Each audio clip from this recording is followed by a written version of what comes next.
ദൈവത്തിന് മഹത്വം. നമ്മുടെ പ്രതിദിന ആഹാരം നവംബർ 26. അനുഗ്രഹീത മാനസാന്തരം. സകല അകൃത്യത്തെയും ക്ഷമിച്ച് ഞങ്ങളെ കൃപയോടെ കൈക്കൊള്ളണമേ. ഹോശിയ പ്രവാചകന്റെ പുസ്തകം 14 അധ്യായം 2 വാക്യം. ബ്രോക്ക് ഗ്രേഡിയുടെ തെരുവിന്റെ പേരതായിരുന്നു. ആ 5 അക്ഷരങ്ങൾ അഭിമാനത്തോടെ അയാൾ തൻ്റെ ലൈസൻസ് പ്ലേറ്റുകളിൽ പതിച്ചു.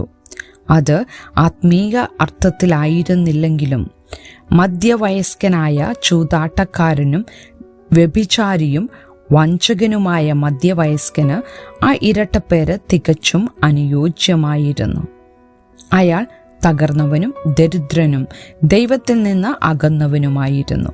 എന്നിരുന്നാലും ഒരു വൈകുന്നേരം ഒരു ഹോട്ടൽ മുറിയിൽ വെച്ച് ദൈവാത്മാവിനാൽ പാപബോധമുണ്ടായപ്പോൾ എല്ലാം മാറി. ഞാൻ രക്ഷപ്പെട്ടുവെന്ന് തോന്നുന്നു, അയാൾ ഭാര്യയോട് പറഞ്ഞു. അന്ന് വൈകുന്നേരം തന്നോടൊപ്പം ശവക്കുഴിയിലേക്ക് കൊണ്ടുപോകുമെന്ന് കരുതിയിരുന്ന പാപങ്ങളെ അയാൾ ഏറ്റുപറയുകയും പാപമോചനത്തിനായി യേശുവിൻ്റെ അടുക്കൽ വരികയും ചെയ്തു.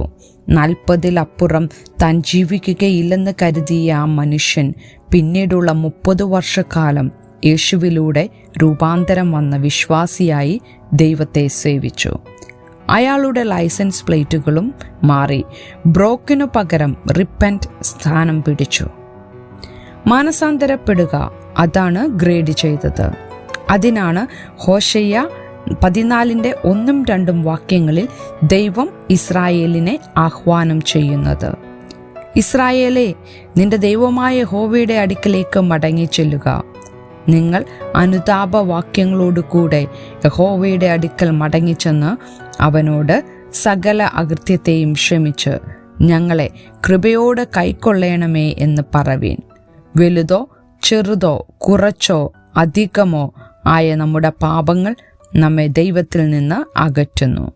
എന്നാൽ പാപത്തിൽ നിന്ന് ദൈവത്തിലേക്ക് തിരയുന്നതിലൂടെയും യേശുവിൻ്റെ മരണത്തിലൂടെ അവൻ കൃപയോടെ നൽകിയ പാപമോചനം സ്വീകരിക്കുന്നതിലൂടെയും വിടവ് നികത്താനാകും.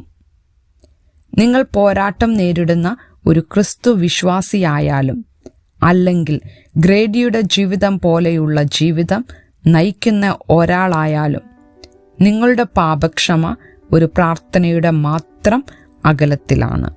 ചിന്തിക്കുക, എന്തു പാപങ്ങളാണ് നിങ്ങളെ ദൈവത്തിൽ നിന്ന് അകറ്റുന്നത്? അവനു വേണ്ടിയുള്ള നിങ്ങളുടെ ആവശ്യം ഏറ്റുപറയാനും അവൻ്റെ പുത്രനായ യേശുവിലൂടെ അവൻ നൽകിയ പാപമോചനം സ്വീകരിക്കാനും നിങ്ങൾ തയ്യാറാണോ? ദൈവത്തിന് മഹത്വം.